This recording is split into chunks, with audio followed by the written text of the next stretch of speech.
బెంగళూరులోని Hindustan aeronautics limited HAL నిర్మించిన అత్యాధునిక సివిల్ హెలికాప్టర్ ధ్రువ్ ఎన్జీని పౌర విమానయాన శాఖ మంత్రి రామ్మోహన్ నాయుడు ప్రారంభించారు.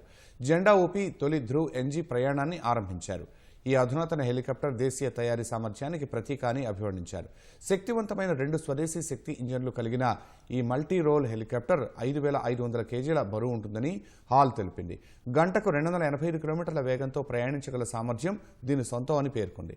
14 మంది సౌకర్యవంతంగా ప్రయాణించేలా ధ్రువ్ ఎన్జీని హాల్ తీర్చిదిద్దింది. రానున్న 10 నుంచి 15 ఏళ్లలో 1000కి పైగా ధ్రువ్ ఎన్జీ హెలికాప్టర్లను నిర్మించనున్నట్లు ప్రకటించింది. ఈ హెలికాప్టర్లో దేశీయంగా తయారైన 65% సామగ్రిని ఉపయోగించనున్నట్టు వెల్లడించింది. ఇది ప్రాంతీయ అనుసంధానాన్ని మరింత పెంచుతుందని ఆశాభావం వ్యక్తం చేసింది.